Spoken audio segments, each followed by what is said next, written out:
so I don't forget. All right, so welcome to our May Safety Council meeting. It's wonderful to have you all with us here this morning. I do have a few announcements for the group. Hopefully everybody had the opportunity to read this update in the monthly safety newsletter, but in case you did not, the Ohio Safety Council Leaders Conference was a few weeks ago, and they did come out and make an announcement that all safety councils are to continue meeting virtually through the end of fiscal year 22. So that means they want us to keep meeting in this format through June 30th of next year. So I did reach out with some questions and ask if they would consider, in light of, the governor's new orders, the CDC new guidelines, and I was told that they probably will not reconsider. So we are in this format until further notice. So we are just going to continue to do the very best we can in this format. So with no in-person meetings, there is no safety council rebate. However, on the positive side, you don't have to turn in any semi-annual reports for fiscal year 22. As we move forward, and if anything changes, I will definitely let you know. I will be calling together the steering committee so we can have some discussions as we go into fiscal year 22, what the membership structure and fees are going to look like. We did adjust those this year because we are only meeting virtually. So my goal is to come back in July and have some of that solid information for you. But don't be surprised if you get a brief email survey from me just asking your thoughts on that as we move forward. Also, we will not meet next month in June. We will be taking a break from June, but we will meet again July 21st. And the speaker for the July 21st meeting is going to be a gentleman from the JDI group, and he is going to talk about the new requirement for emergency responder radio coverage in new and existing buildings. So that will be the topic for July. And I also will be putting a link into the chat with the new CDC mask guidelines for fully vaccinated people. I have received a slew of questions on that and what that means. So I will get that in your hands. That is the CDC guidance.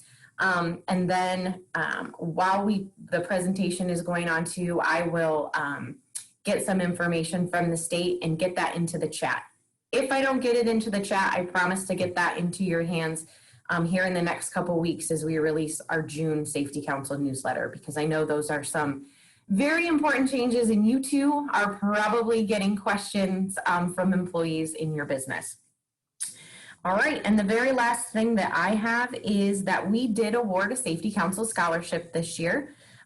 We did have an applicant, so that's always positive, and that went to Arcadia senior Isabel Mundy, and she plans to attend Owens Community College, study criminal justice, and work in law enforcement.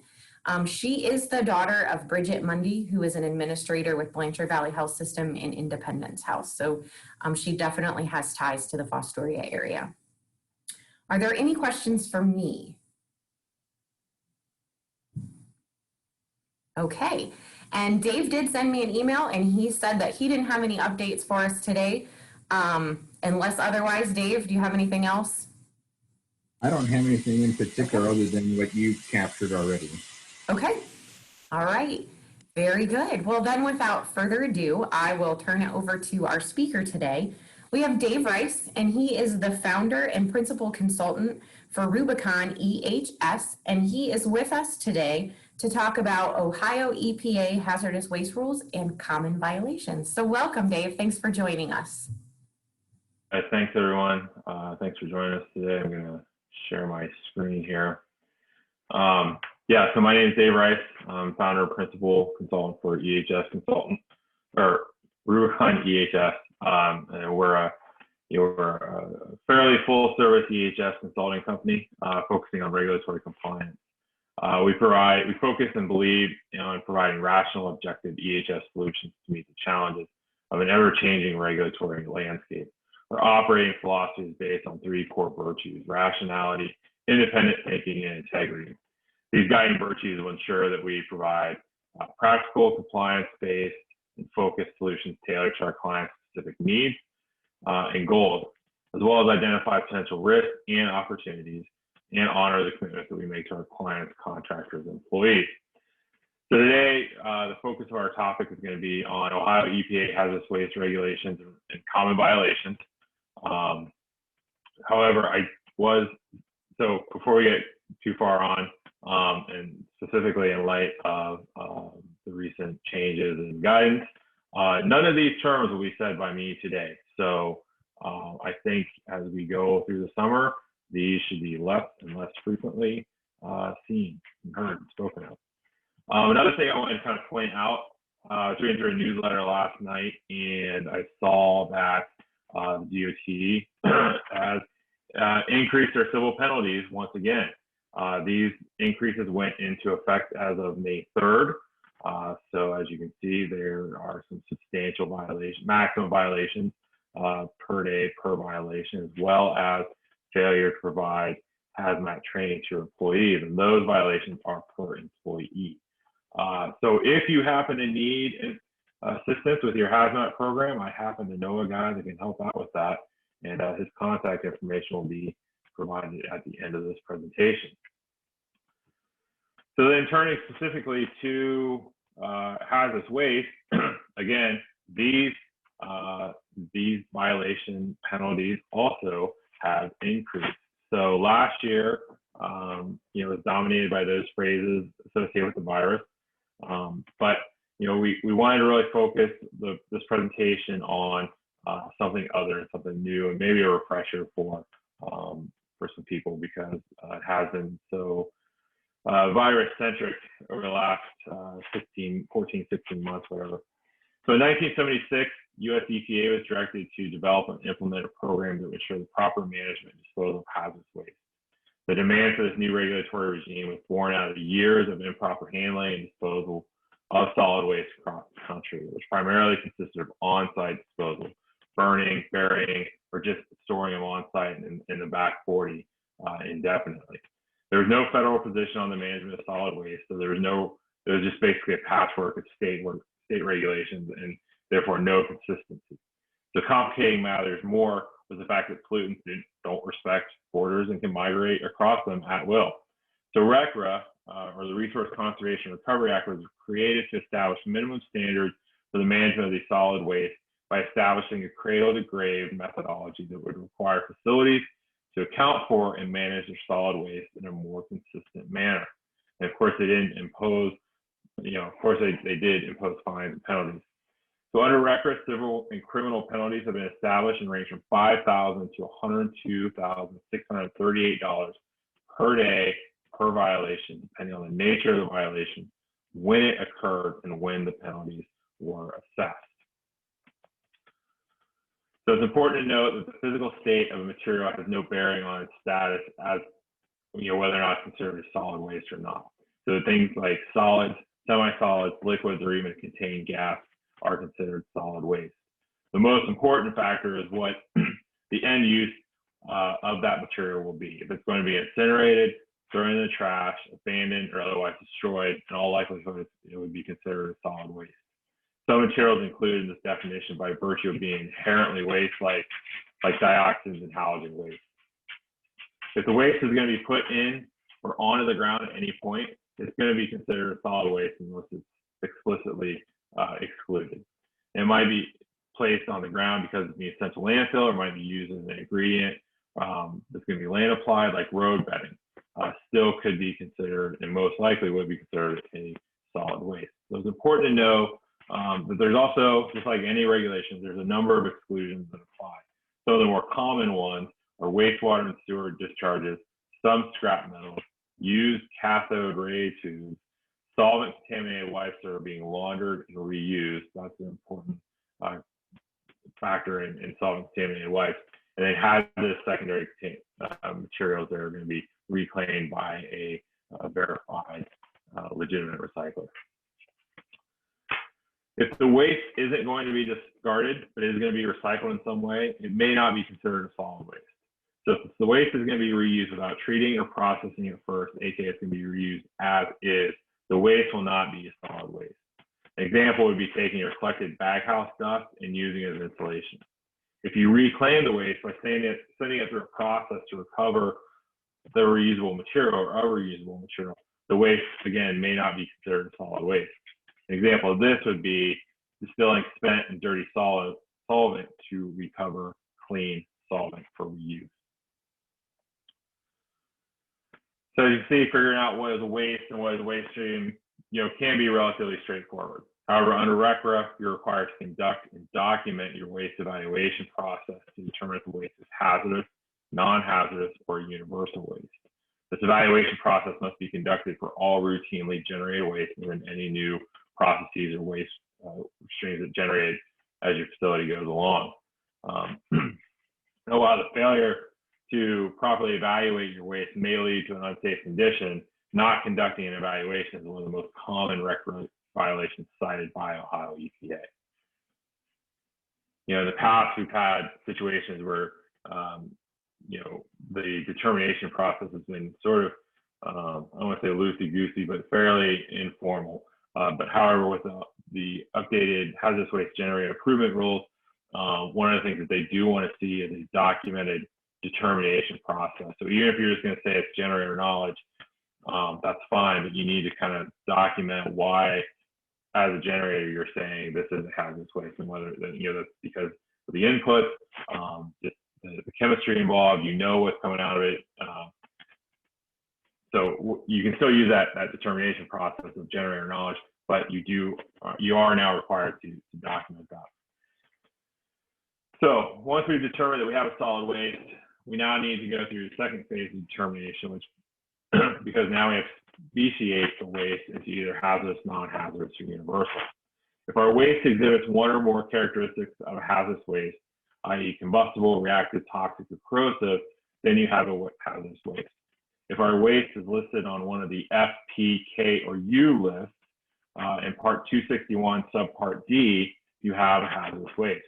Beyond those considerations, you also have to check to make sure that you don't have a mixed waste stream, or if the waste is specifically excluded from regulation under RCRA. Excluded items may include NIFTY's discharges, shredded circuit boards, solvent-contaminated wipes that are being laundered or reused, or used oil that's destined to be recycled. As you go through the determination process, make sure you're doing it at the point of generation, which may be inside the process itself and may not be at the end of the process. And make sure that you're doing that determination before any mixing or dilution occurs of that waste. And as I said earlier, make sure you document your whole determination process. So now we've determined that we have hazardous waste stream. We'll quickly look at each type of hazardous waste, whether it's declared, listed, characteristic, or a mixture. So a generator can declare a waste as hazardous if the generator has sufficient knowledge of that process to produce the waste and knows the composition of the waste, or have reliable information that would indicate the nature of the waste to be hazardous. This is our generator knowledge determination. Other reliable information include the regulatory description of a listed hazardous waste if the generator believes the waste adequately describes the waste being generated. The next part would be a listed waste. So in 40 CFR Part 261, Subpart D, Sections 31 through 33, identifies waste streams from non-specific, specific, acutely hazardous, and toxic unused commercial chemicals, which are all identified as hazardous waste. So if you have a list, or if you have a waste, and you're not going to make the generator determination or declaration, next step is to go to one of these lists. And if your waste stream shows up on any of these F, P, K, or U lists, it's hazardous waste. So F listed waste come from non-specific sources such as spent solvents or electroplating waste. K listed waste come from specific sources such as an electric arc furnace or spent pickling liquor. P listed wastes are acutely hazardous, unused commercial chemicals such as copper cyanide or phosgene. U listed wastes are toxic, unused commercial chemicals such as creosote. If our waste stream is not listed in Part 261 and we're not going to make that declaration of hazardous waste, then we must evaluate that waste stream as characteristically hazardous. So the first characteristic we'll talk about is ignitability. This waste would carry a D001 waste code.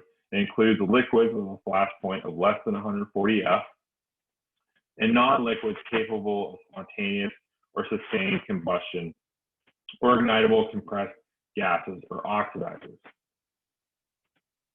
The next characteristic would be a corrosive. Corrosive waste carry a waste code of D002 and include aqueous materials with a pH of less than 2 or greater than 12.5, or liquids that corrode steel at greater than 1/4 inch per year at 130 degrees F. Next, we have reactive. These materials would carry a waste code of D003 and include normally unstable materials that react violently or will form explosive mixtures or toxic fumes when they come in contact with water. They also include materials that can detonate or explode under normal conditions. We then have toxicity.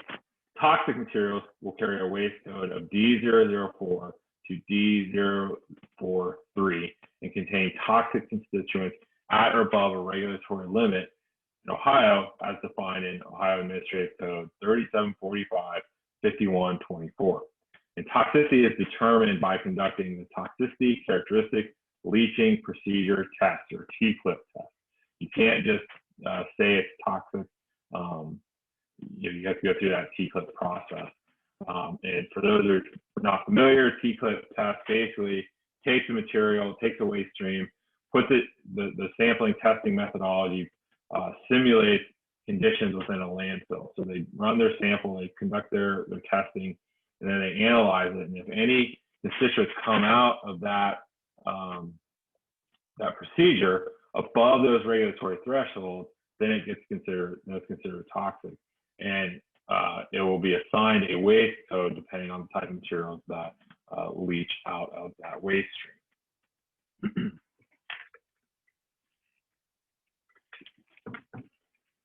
So then we get into mixtures.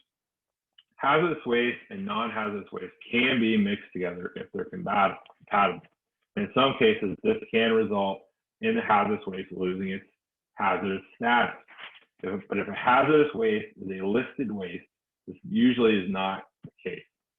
But if the waste is only hazardous because it exhibits a characteristic, and once it's mixed, it no longer exhibits that characteristic, now it's a solid waste and it may not be considered hazardous. So even though the waste is now deemed to be non-hazardous, land disposal restrictions may still apply and the waste may have to be treated and documented accordingly. So anytime, it's always best to have your waste stream separated from non-haz and hazardous. If you do have mixing and you think that that hazardous characteristic has gone away because of the mixture, you still want to get that waste profiled or have it analyzed. That way you know for sure it has lost its toxicity or it's lost its flammability rating. That way you ensure that you're managing that waste stream properly. Okay, so we figured out that we generate hazardous waste. Now we need to quantify the amount of hazardous waste that we generate in a calendar month in order to determine our generator category, because under RCRA, how we manage our hazardous waste and the regulatory burden that we have to have is all determined by our generator category. So it's also important to remember that your generator status is not determined by the weight of the waste you ship off-site or by averaging your generation amount. It's the amount that you generate in a calendar month. So in addition to the generation rates, you also have to be aware of the amount that you accumulate on-site prior to disposal, because if you exceed any of those accumulation quantities, that can bump you up into the next generator status, which you may not be prepared to manage or to operate at. So very small quantity generators can never accumulate more than 2,000 pounds on property. Small quantity generators can never accumulate more than 13,200 pounds on property. Large quantity generators have no limit to their accumulation amount. And just for reference, a 55-gallon drum typically can weigh about 440 pounds. I should say a full 55-gallon drum. So if you have 5 drums, you're looking at roughly, probably close to or at least 2,200 pounds. So if you have 5 drums of hazardous waste, you know, you're pushing that small quantity generator limit. Okay, so now at this point we've determined we generate solid waste, we generate some form of a hazardous waste. So now we need to figure out how we manage that waste moving forward. Now under RCRA, you are allowed to treat hazardous waste without a permit through neutralization, polymerization, stabilization, and wastewater treatment. Or if you intend to do any kind of hazardous waste treatment, I would strongly recommend that you work with your waste disposal vendor, consultant, and or regulator to ensure that you're doing so within the regulations. Anytime you're in treatment, it can get a little sticky with the regulations and terminology and what you can and what you cannot do. So make sure you reach out to the resources available to you to make sure you're not inadvertently violating any of the rules. If you're going to land apply a waste, that's when you have to look at the land disposal restrictions. So as you generate your hazardous waste on site, you'll of course need to have areas where you can accumulate it and store it. A localized accumulation area is known as a satellite accumulation area, which serves as a satellite to either your 90 or 180-day central accumulation area for the facility. Satellite accumulation areas allow you to accumulate up to 55 gallons in aggregate of hazardous waste at or near the point of generation, provided under the control of the operator. So what is what's point of generation, what's under control of operator is very gray and nebulous wording. And I've talked to regulators and I've talked to facility people that have talked to regulators about those definitions. And again, it's very ambiguous. So if you have questions, seek outside expertise or get other opinions about whether or not this is really at the point of generation or is this under control of an operator. Because again, that's sort of low-hanging fruit for a regulator to come in, doing an inspection and cite a violation. Another common violation or easy thing for them to ding a facility on is once you have that container full within your accumulation area, it has to be labeled with the accumulation date and moved to the central storage area within 72 hours. So those are easy things to be to get dinged on during an inspection. Here's an example of a satellite accumulation area. The photo on the left is has a drum, it's on a pallet, there's nothing really around it.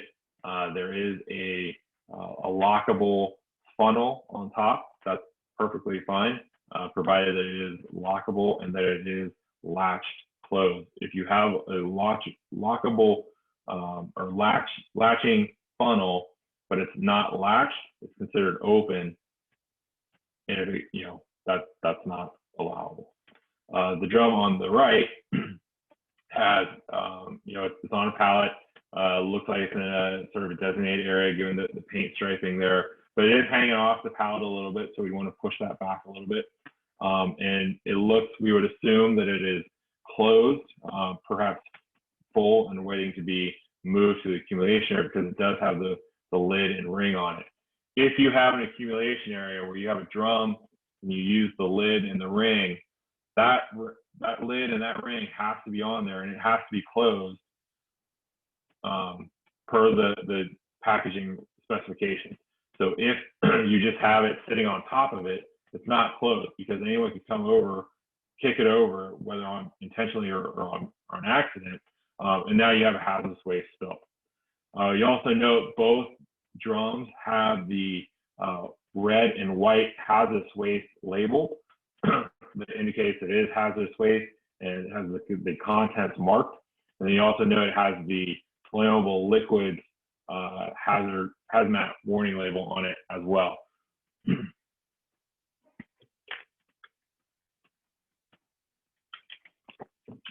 Okay, so in addition to our satellite accumulation areas, we also have are central accumulation areas. And this is where you accumulate the waste before sending it offsite for treatment or disposal.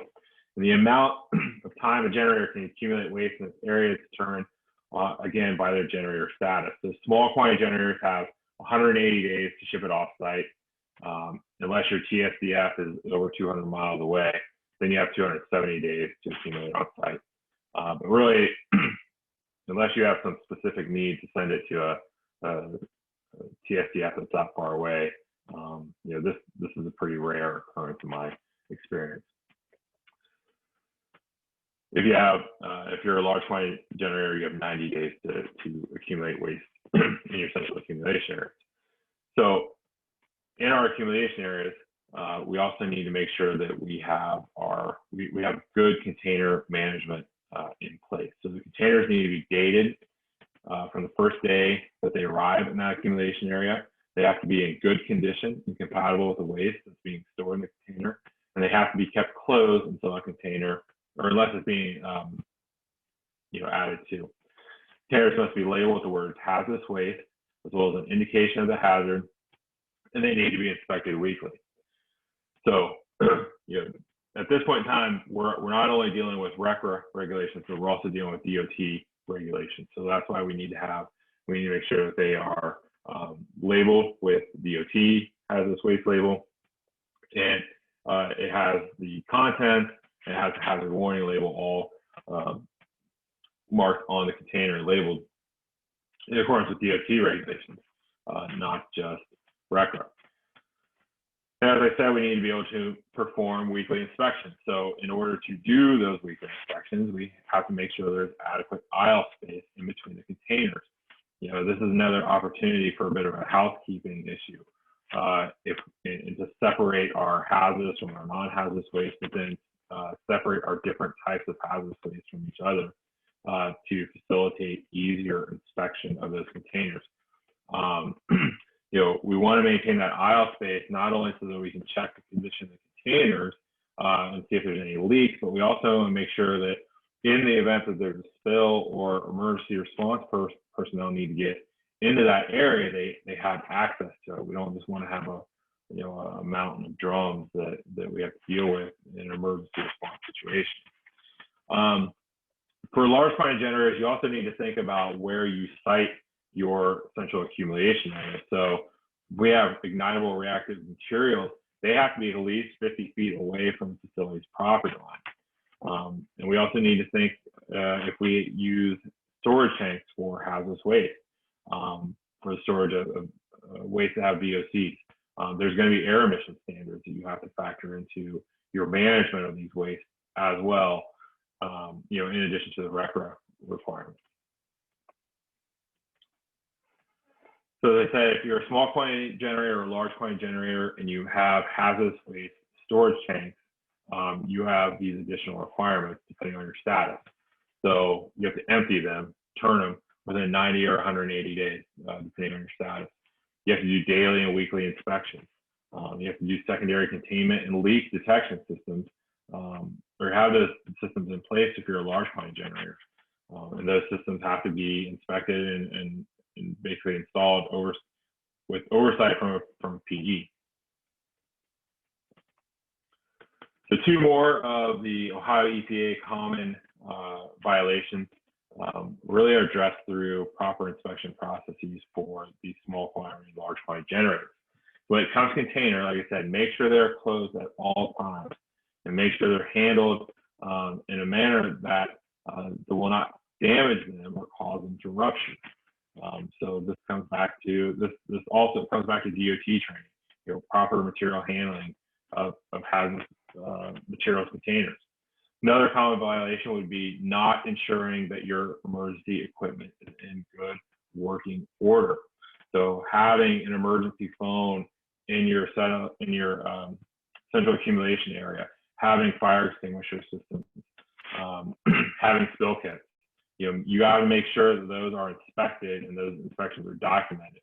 I can't tell you how many times I've gone and done a site walk or an inspection at a facility, and the fire extinguisher is caked in dust, and that it hasn't been inspected for a long time, or the emergency contact list is old and no one on that list even works at the facility anymore. So those are all low-hanging, easy things to fix.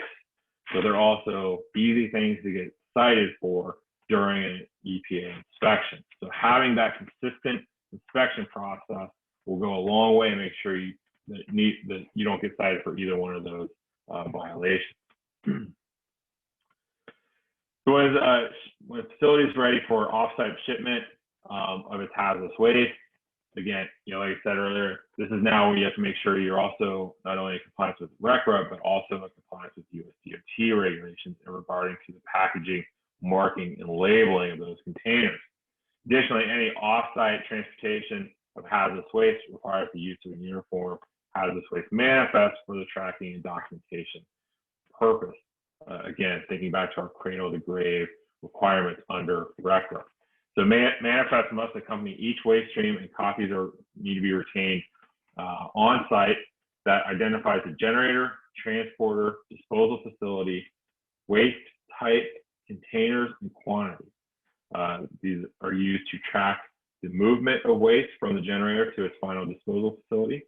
They have to be signed by the generator, signed by the transporter when it leaves the facility, and then signed by the receiving disposal facility when it gets there. A return copy of that manifest and then has to be returned to the generator within 45 days.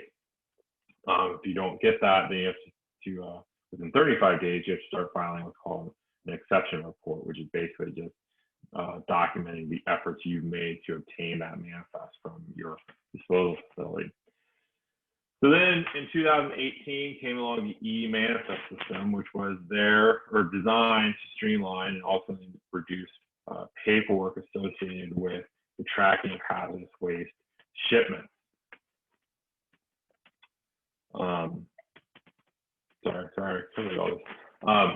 To touch upon, going back to the manifest, these are prepared by the shipper. What I have seen more and more is that generators will they'll reach out to their disposal facility or their transporter. They're going to say, hey, I got X amount of drums of this. I got Y amount of drums of this. I got Z amount of drums of this. So when the transporter arrives on site, they've already got that manifest already printed. It's your job then as the generating facility to review that manifest, make any changes to it, because maybe you thought you were going to have 10 drums of your waste, but there's a delay in production, so now you only have 8 drums. You have to make those changes. It's still your responsibility as a generator to make sure that that manifest is accurate. And then, like I said, sign it. Sign it when you send it off. It'll be signed by the transporter, and then you'll receive that signed manifest from the disposal facility within 45 days. Small quantity generators and large quantity generators are also required to do some emergency planning specific to the hazardous waste that they generate. Although small quantity generators don't have to have a written plan, that would obviously be a lot easier to manage and train upon and make it a little more formalized. So each must have an emergency equipment on site that minimizes the impact of an emergency situation. So things like smoke and fire extinguishers, cleanup materials. Small quantity generators must also identify an emergency coordinator and post that contact information next to the phone and in the hazardous waste storage area. That goes back to one of those earlier easy violations that get cited. Many times those contact lists in the accumulation area are outdated. It could be 2 or 3 plant managers old. And so we want to make sure we have that list currently, current with the current personnel. Large quantity generators do have to have a written emergency action plan, and they actually have to submit it to local police, fire, and other emergency response agencies. So like the nearest emergency room at your hospital. And again, so to go along with that emergency planning, you also have to have what's called a quick reference guide. And this is a new requirement under the hazardous waste generator improvement rule.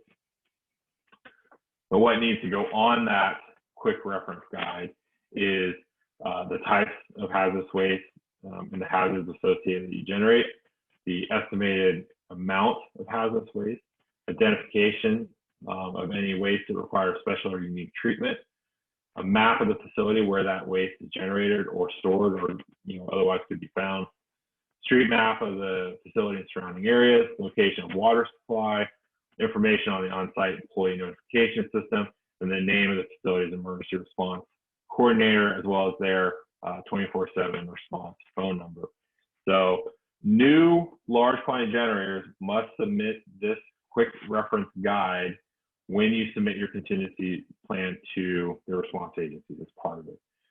If you're an existing large quantity generator, you need to submit this quick reference guide at the time of your next contingency plan revision or update, which at this point in time should probably have already occurred.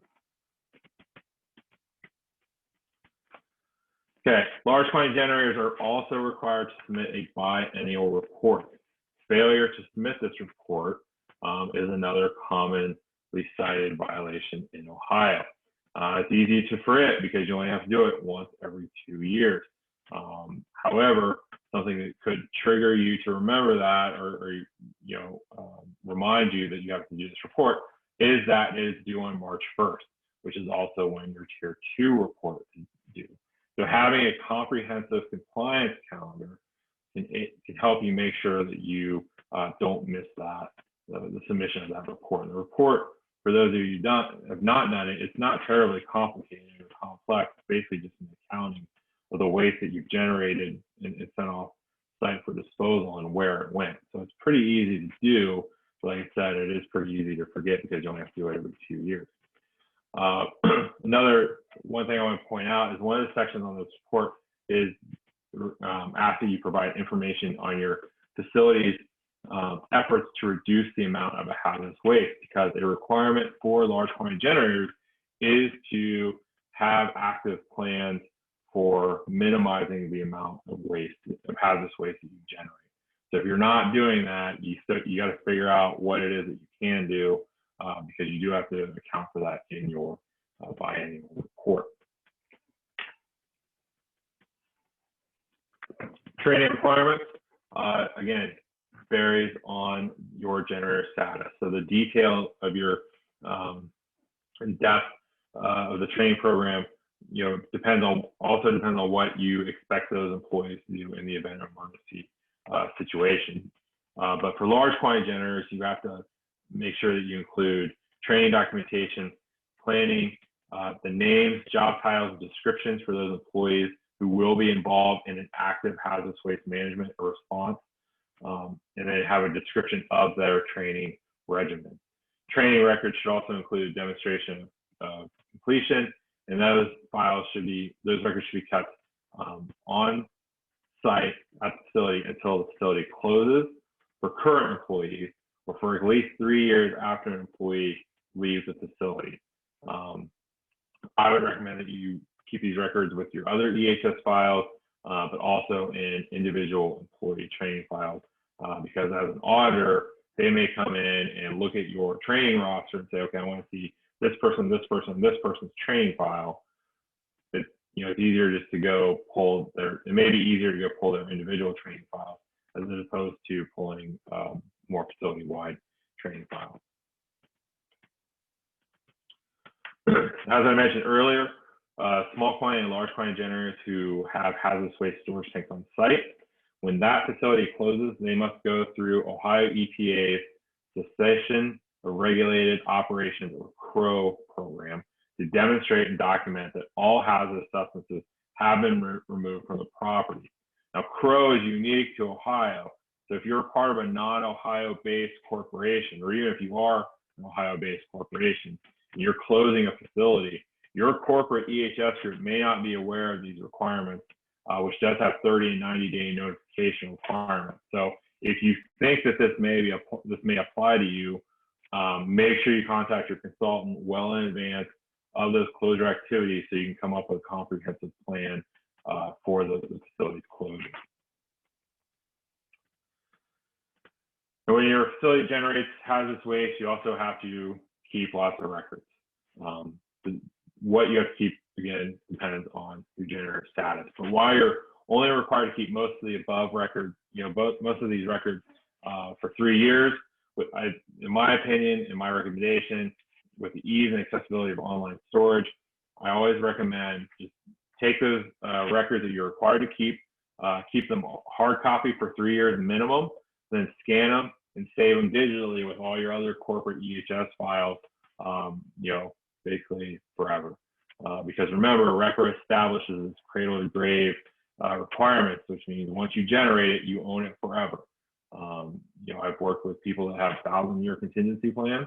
I've worked with people that, large global corporations that said we're going to go zero waste to landfill because their very distinctive logo showed up in the wrong landfill. So when they say cradle to grave, they mean it. You own it forever. So you might as well keep those records, hard copy for the 3 years minimum, and then scan them and save them because it could save you a whole lot of headaches in the future. Okay, so just when you thought you knew everything about hazardous waste, they go and they create these generator improvement rules. So in May 2017, the hazardous waste generator improvement rules went into effect at the federal level, and state adoption across the country is still going on. But as it relates to Ohio, some more stringent rules were adopted, which include requiring small quantity generators to re-notify the EPA every 4 years. This is again, this is another thing that should be on your compliance calendar if you're a small quantity generator. Instead of, previously it was just a one-time notification.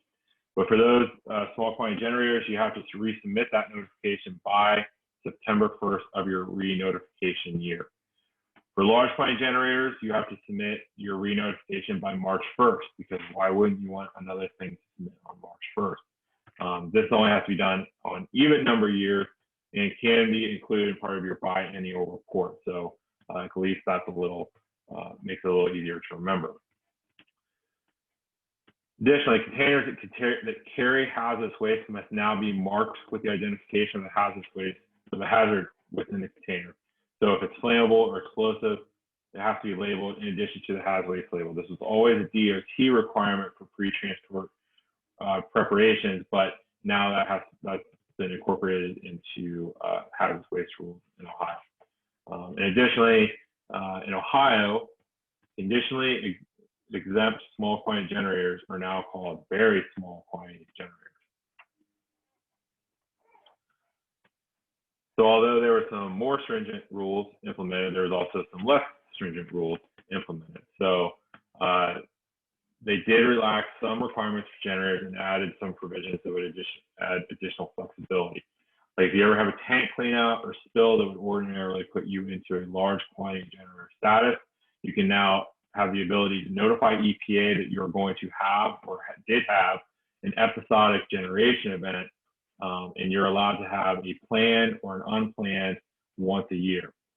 You can petition for a second episodic event, but if that first event was planned, the second must be unplanned and vice versa. The waste generated from these episodic events must be marked and indicated with a label that simply says episodic hazardous waste. Small quantity generators also have to mark the date that the event began. If you have an episodic event that changes you to a large quantity generator, then you must file that biannual report for the next reporting due date. Additionally, generators have 60 days from the beginning of an event to manage and ship off the waste that was generated from that episodic event. But they need to keep, just like anything else, they need to keep those records for 3 years. Now, as I mentioned on the previous slide, generators can petition for a second episodic event in writing to the EPA. Used oil. Used oil is another common violation cited by the EPA. So those violations are the improper labeling of containers, above ground tanks, and fill pipes. Containers need to be in good condition, and they need to be clearly marked as used oil. Used oil and waste oil are not the same thing in Ohio. Used oil is oil that has been through a process. It is dirty. It is contaminated. It has been used. Waste oil is just excess oil that you want to dispose of. Now, in some states, that varies and it's interchangeable. But in Ohio, used oil is waste oil. Here's a couple other common violations that we'll see. So here we have our drum funnel, and it's obviously not latched closed. It is draining that jug. Now, if you're draining the jug to get it all empty, that's fine. But if it takes 5 days to get drained, that's just being lazy. So that would be a violation. The next would be, or the picture on the right there would be universal waste violation. That would be our fluorescent light bulbs, not in a container. They're just electrical taped together in a corner. So they're not in a closed container and they're not labeled. A couple other ones here. Talked about aisle space. So we need to make sure we maintain that adequate aisle space between containers in the event of an emergency.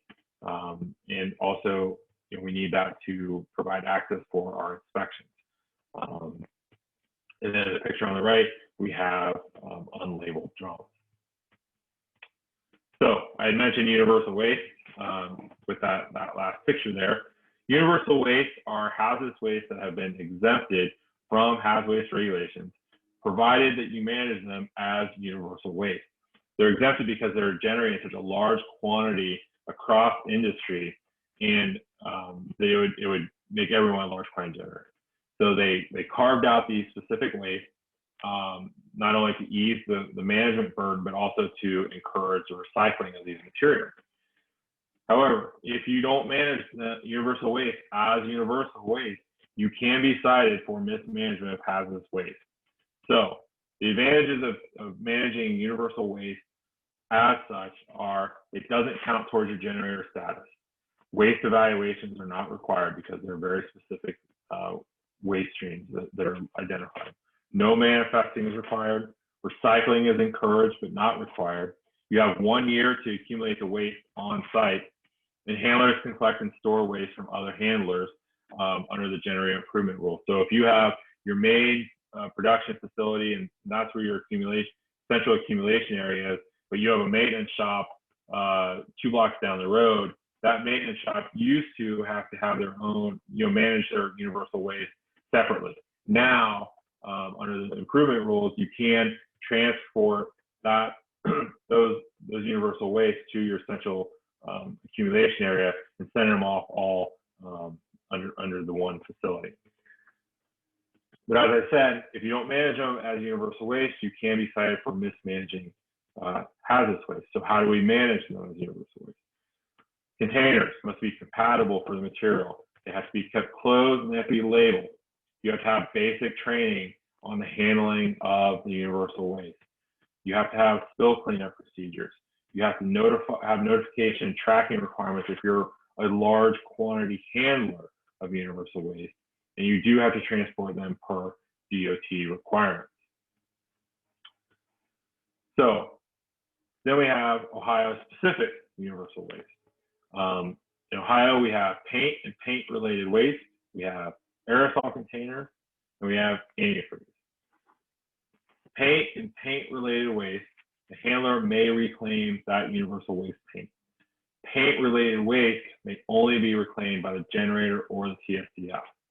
Aerosol containers, you can puncture or crush an aerosol container to remove and collect the contents, rendering that container empty. The collected materials are not considered universal waste. They're going to be hazardous waste more than likely, but you need to evaluate them just to make sure. And then if you ship any of these wastes outside of the state of Ohio, which I know many facilities do, send stuff to different states, you need to make sure that you check those states' requirements, because just because it's a considered universal waste in Ohio does not mean it's considered universal waste in Kentucky or West Virginia or Alabama. So again, check your state-specific requirements for those.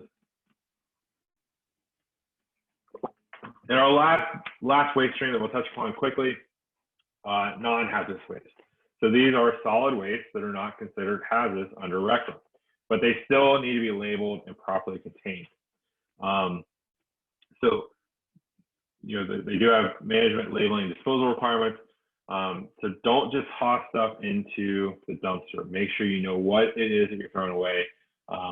Make sure that you contact your waste vendor or reach out to your EHS consultant to make sure that, again, you're handling everything appropriately. You're not misidentifying anything, or you're just covering your bases, right? Okay. Thanks for attending today's presentation. I think we have maybe a few minutes if anyone has any questions. If you have any specific questions about your facility, you know, that may be better for an offline conversation, but here's my contact information. Please feel free to contact me if you would like a PDF of the presentation, or if you have questions later on that you want to ask at this time. So.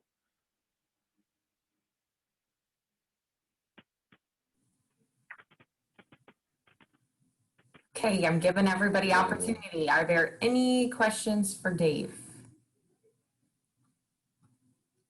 All right. Well, thank you, Dave, so much. Greatly appreciate that. That was super informative. We really appreciate it. If we're not able to grab Dave's contact information from his slide, just let me know. I'm happy to provide that to you as well. And we will likely put a link to this video in the next newsletter as well, so you can rewatch it, look at some slides that way too, and get more information. So just a reminder, everybody, we're taking next month off. So have a wonderful month of June. We will still send you that safety newsletter so you get updates, and we will see you right back here on Zoom July 21st. So with that, that will conclude our meeting. So everyone have a fabulous day and enjoy this beautiful sunshine. Bye, everybody.